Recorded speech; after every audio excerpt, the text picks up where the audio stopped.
喂，有錢佬啊！喂，老細，睇唔睇啦，老細？邊度啊？喂，就前邊呢度啫嘛，要唔要上去睇下？好啊。係咪一陣間再帶你上去睇一睇？我依家同我觀眾朋友咧介紹下呢個樓盤嘅大致情況先。嗱，Hello，大家好，我係 Sunny 啊。咁今期視頻咧，Sunny 就遠離咗珠海，嚟到深圳啦，帶大家睇一睇我哋山前呢一個盤穗嘅半山環境。咁點解會影翻呢個盤俾大家呢？我相信近期有了解過深圳樓盤嘅朋友呢，可能都會有了解過呢一片區嘅項目。係，這邊哥慢慢做，係啦，不客氣嗱，啲小學生都好有禮貌嘅，係啊。咁呢，我哋依家睇呢個盤呢，佢就位於我哋鹽田區嘅一個位置。咁呢個項目，我哋如果去到蓮塘口岸呢，大概就講緊揸車25分鐘。咁亦都有地鐵嘅2號線、8號線。直接去到我哋嘅蓮塘口岸啦，包括我哋嘅一個叫做羅湖口岸，係非常之方便嘅。OK，咁除此之外啦，你有冇 feel 到呢？我哋而家行緊呢一條路係斜㗎，真係斜㗎。因為點解呢？我哋呢個項目就位在於呢一個唔同山嘅山上邊嘅，所以你可以見到佢每一層嘅建築呢都係有錯層嘅，包括呢個小區入邊呢，我哋嘅地下室呢係由 B7去到 B1嘅，即係意味住我哋有7層嘅地下室。跟住1樓呢，開始先至係呢個小區嘅空中花園部分，所以如果你驚水浸嗰啲朋友呢，依家唔需要擔心，呢個樓盤一定唔會。如果你7層都浸埋，我諗成個鹽田都浸埋㗎啦，而且係半山上面㗎喎，係咪先？嗱，咁你可以感受下佢成個建築嘅風格，我覺得係新時代住宅呢，俾人哋嘅感受呢，就係會比較叫做更加嘅時尚啦，佢嘅外牆各方面係啦。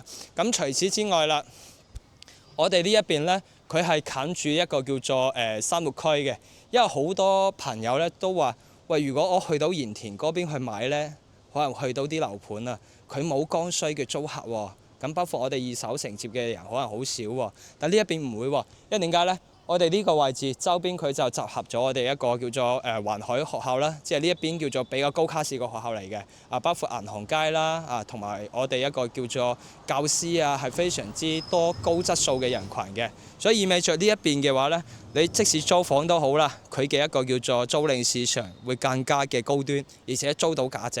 因為我都問過入邊嘅同事啦，呢一邊依家目前嚟講下。唐樓嘅3房單位租就大概6000蚊，咁如果係帶 lift 嘅，即係前邊呢啲收咗幾年樓嘅小區啦，咁佢哋都要租到7000幾蚊嘅。咁我相信如果你響盤穗嚟講呢，8000蚊嘅租金係冇咩問題嘅 ，OK 嘅，係啦。咁除此之外啦，響呢一邊我哋去到地鐵站係非常之近嘅，因為啱先都講到啦，2號線、8號線啊嘛，我哋沿住呢一條路直行落去，大概講緊就5分鐘嘅一個路程。就可以去到我哋一個深愛地鐵站嘅啦。咁呢個地鐵站呢，佢就係貫穿2號線、8號線嘅，即係你由鹽田去到羅湖、去到福田、去到蓮塘都係得嘅。咁仲有一個線呢，就叫18號線。18號線呢，直情就響嗰個依家喺寶安山開嘅嗰個滑雪場嗰度呢，嚟到呢一邊嘅。所以佢未來嚟講呢，交通會更加嘅方便，係啦。咁大致嘅情況呢，就了解到呢度為止。有一個價錢要同大家補充翻。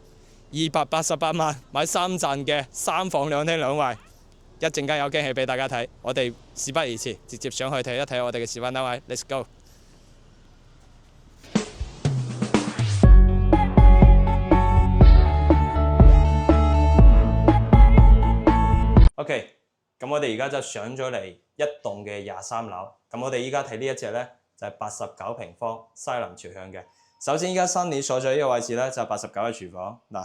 你感受下，即係我哋圍翻900尺嘅單位，廚房可以咁大喎，係咪先？同埋咧，我哋依家見到嘅呢啲櫃、抽油煙機、灶台同埋洗碗機呢啲咧，全部都係即係膠標嚟嘅。同埋呢啲櫃啦，我哋都係做咗一個膠標噶啦。最緊要一點咧，我哋嘅廚房望出去咧，其實都係有採光、有景觀嘅，係啦。咁再轉翻出嚟，先同大家睇一睇個間隔先嚇。再轉翻廚房對出嚟呢個位置啦，我哋就會做咗一大排嘅鞋櫃同埋收納櫃。咁呢啲咧其實都係我哋一個交收標準嚟嘅。包括佢最細節嘅一點咧，就我哋嘅鞋櫃呢一個面板，佢唔係嗰啲木板嚟嘅，佢係真大理石嚟嘅，同埋有感應單嘅。所以呢一點係足得睇得出呢個發展商對於佢呢個樓宇設計嘅一個細節啦。咁我哋再出翻嚟先睇一睇個景先。內籠一陣間再睇。我依家所在呢個位置咧，就89平方嘅露台，咁你感受下呢個露台其實都 OK 嘅。咁包括我哋嘅陽台櫃啦，同埋呢一個洗手盆呢啲全部都係做好晒俾大家嘅。咁我哋西南朝向咧望到嘅景就係咁樣嘅。嗱，因為而家係晏晝4點鐘，大家可以感受到，其實咧因為佢前面有一座唔同山比較高啊嘛，你已經望到嗰啲環㗎啦，所以佢日照過嚟嘅話咧，其實唔會咁明顯，係啦。但係有點唔好嘅就係你依家見到嘛，鏡頭前面有比較多嘅嗰啲高壓線，因為佢山體呢啲自然保護嘅，所以高壓線咧都係冇得變㗎啦。所以你如果係緊得西南朝向望山景嘅，你就接受到望出去有啲巴黎嘅鐵塔，你要接受到呢一點 ，OK？ 咁我哋轉翻入嚟咧，就我哋一個廳嘅位置啦。咁講真嗰句啦，80幾個方呢個廳4米度，我覺得還可以嘅。咁包括我哋嘅電視背景牆啦，呢啲全部都做好晒俾大家嘅。同埋最緊要一點咧，通屋嘅30嘅冷氣都係包埋俾大家嘅。咁呢個位咧就係可以愛嚟做一個餐廳位啦。但係呢個位置我覺得你坐4到6個人就好啦。你如果太多咧，坐唔落㗎啦。但係佢有個好處。向呢個窗打開同埋露台打開，其實呢一個86嘅反而可以做到南北對南，因為我哋86咧有2個朝向㗎嘛，東南同埋西南，咁西南就山景，南北對南，大家記得呢個點啊？一陣間我哋會睇東南嘅。咁再入嚟休息區，首先呢一間房咧就係我哋一間客房啦。呢間房咧個間隔，我個人係認為 OK 嘅，因為佢係做咗兩段式嘅設計啊。呢一邊咧我可以愛嚟擺一個叫做兩邊嘅床頭櫃啦，跟住孖5床。呢一邊咧就可以愛嚟做一個書櫃嘅，係啦。咁佢嘅景觀咧同露台一樣嘅，都係望山景嘅，係啦。因為佢呢一個係做咗大面嘅落地玻璃啊，所以你望到嘅景觀係好靚好正嘅。同埋咧，我哋都望到別墅區嘅，呢一邊就係我哋一個公共嘅洗手間位置啦，都係全部交標嚟㗎啦，係啦。咁響洗手間對過嚟呢一邊咧，就係最細嘅一間房，你可以愛嚟做一個兒童房都冇問題。你只可以擺到孖4床大都唔得㗎啦。再轉過嚟嘅話咧，就係我哋主人房空間，係啦。主人房佢係先有個玄關位，跟住入嚟就係廁所嘅位置，乾濕翻嚟嘅主嘅一個廁所啦。跟住對翻出嚟咧，我哋呢一大排衣櫃全部都係水膠標嚟嘅，發展商幫你做好晒嘅。你喺89平方咧，佢就依個位置俾你做衣櫃㗎啦。轉翻嚟嘅話咧，就孖8乘2米嘅大床啦，係啦 ，OK 嘅。兩邊床頭櫃，三邊落床位，係咪先？咁飄窗坐住呢個位置咧，我哋望翻出去，其實都係望到我哋一個叫做山景嘅，都靚嘅。咁而家目前嚟講咧，呢一隻89平方西南朝向嘅，我哋就響1棟啦，同埋8棟嘅 B 座啦，我哋都有貨嘅。最平嘅一個單位就係響8座 B 棟嘅，即係隔離嗰一棟嘅啫。其實咁佢嘅總價咧就280萬。如果你係揀一個叫做中間樓層嘅話咧，就大概290，即係300幾萬啦，300萬左右啦，係啦。咁接下嚟睇呢一隻113平方嘅，呢一隻係做咗一個4房嘅佈局嚇。咁我哋入到嚟呢一大排櫃，全部都係有嘅，唔使自己打嚇。而且我哋櫃咧用嘅牌子都係非常之好嘅，歐派嘅全屋歐派嘅櫃嚟嘅。咁再過翻嚟咧，113平方呢個廳就有感覺啦。4.5米大開間嘅廳係嘛？同埋咧露台望出嚟呢個景觀都係我比較喜歡嘅一種感覺啦，因為佢係叫做270度有景嘅，唔同山景係咪先？跟住轉翻過嚟呢一邊咧，就係我哋一個海景啦，再轉翻過又係山景嚟嘅，所以我覺得呢個露台景觀真係超級正，非常之靚嘅，而且今日天氣都好啊，望到個天好藍，係啦，我哋再過翻嚟。餐廳位置睇睇先。嗱，呢個餐廳咧，其實我覺得佢咁樣設計好合理，因為即係會顯示出呢一個屋苑算比較高端嘅一個設計啦。係啦，再過翻嚟嘅話咧，就我哋廚房位置。咁其實廚房咧，相對89嚟講咧，我覺得 U 字型嘅廚房係我最中意嘅，即係我個人係中意呢啲咁嘅廚房。你喺呢度炒餸、切菜、洗嘢係咪先？跟住呢一邊咧，有啲遺憾嘅就係雪櫃位。我哋只可以擺個單開門嘅，雙開門擺唔到嘅，所以呢一點係有啲缺陷。你可以後期自己考慮擺翻出邊。當然啦，呢啲我哋嘅一個叫做廚房櫃啦，都做好晒嘅。最主要咧，113多一個生活露台，佢係將嗰個洗衣機啊、晾衫都做喺出邊㗎啦，包括呢啲櫃全部都係膠標嚟嘅，即係你交樓嗰陣都係有㗎啦。OK， 咁我哋再睇一睇個休息區先。嗱，休息區咧就有4間房㗎。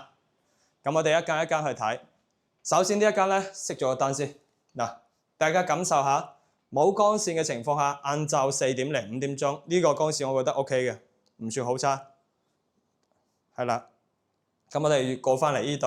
嗱，呢一邊咧由呢條走廊開始為界，係做咗2間房嘅。但係我個人認為咧，你可以由呢個位置揀一道門出嚟，將2間房打通佢。因為呢2間房空間唔大啊，你去睇下。呢一間咧其實就唔算話好大嘅，即係一間正常嘅兒童房啦，同樣係望山景嘅。呢一邊做衣櫃都冇問題。但當然啦，如果你話我需要4房嘅，咁你就保留不變啦。如果3房都夠用嘅，你可以嘗試下打通佢，因為中間啲放牆係全部 book 到嘅，係啦。咁再轉翻過嚟嘅話咧，呢一間就比較細啦。呢間房，我覺得做書房咯，即係平時。即係呢間房咧，我哋平時中意即係有嘢做啊，或者咧中意呢啲咁嘅相機啊，或者手板嗰啲咧，你坐喺度做嘢其實好舒服噶，望到個景觀，成個山景係超級靚嘅，係啦。咁當然啦，發展商都係諗住俾你做一個房間嘅，我哋冷氣包埋啦，跟住呢個位置預留咗一個衣櫃位俾你。如果你想要即係做一間客房嘅，咁其實都得㗎，冇問題嘅，係啦。咁再睇埋呢間房睇完之後啦。我哋再睇埋拉尾一間最大嘅客房啊，主人房一陣間先睇。呢間客房咧就可以擺到一個1.7米床，因為佢呢個唔係1.8米嚇，係1.7米嘅啫。跟住嗰邊咧可以做衣櫃。最主要個景觀啊，因為佢就挨靠我哋嘅露台啊嘛，所以佢係望到海景、山景2景合一㗎嚇。我覺得係靚嘅呢一個。最主要係佢空間夠大啊，呢間房係啦。咁轉翻過嚟咧就主人房啦，主人房都係熄咗燈先，俾大家感受下呢個光線 O 唔 OK？我覺得還可以㗎啦，係啦，咁都係乾濕翻嚟而家個洗手間啦。咁我哋轉翻過嚟呢一邊咧，先睇睡房先，1.8米嘅超級大床啦，2邊床頭櫃，3邊落床位，電視機嘅一個位置都做好俾大家嘅，同埋咧喺呢一邊咁大排一個衣櫃啊，都係送俾你嘅。咁再多衫都擺到啦，係嘛？係咪先？咁對翻佢呢一度咧，飄窗台嘅位置，我哋即係都係贈送嘅。你望翻出去咧，都係我哋嘅海景同埋山景。仲有其實咧，你喺呢一個113平方嘅單位，佢可以話係成個樓盤嘅單邊位啊。所以我哋係基本上全部位置都係有景觀、有採光嘅，係做得非常之好嘅。但呢一隻咧就貴啲啦。呢個單位而家嚟講咧，圍翻我哋要420到460之間，所以算比較貴嘅。嗱，接下嚟睇呢一隻，呢一隻咧就係89平方東南朝向嘅，但係做咗一個交樓標準。你依家見到嘅所有嘢都係交收標準嚟嘅。嗱，呢啲櫃嗰啲全部做好晒嘅 ，OK 嘅啊。咁呢個廳咧，你依家冇擺傢俬，你可能感受唔到佢而家個使用嘅空間感受。但係你啱先睇咗嗰個，你應該都有啲印象嘅，係啦。包括我哋呢啲咁嘅背景牆都係交標嚟嘅，但係如果呢一隻嚟講咧，我最欣賞就係佢嘅景觀啦。呢個89嘅景觀真係正啊！嗱，你可以行出嚟少少睇下嘅。落邊咧就係我哋一個環海學校啦，岸上邊抬高睇到山景、海景同埋一個即係叫做唔同山嘅山景，係非常非常之靚嘅。呢個景你要記得喎，如果你係緊東南朝向89平方嘅。呢個景你要比西南朝向要貴差唔多60萬，呢個係一定㗎嚇。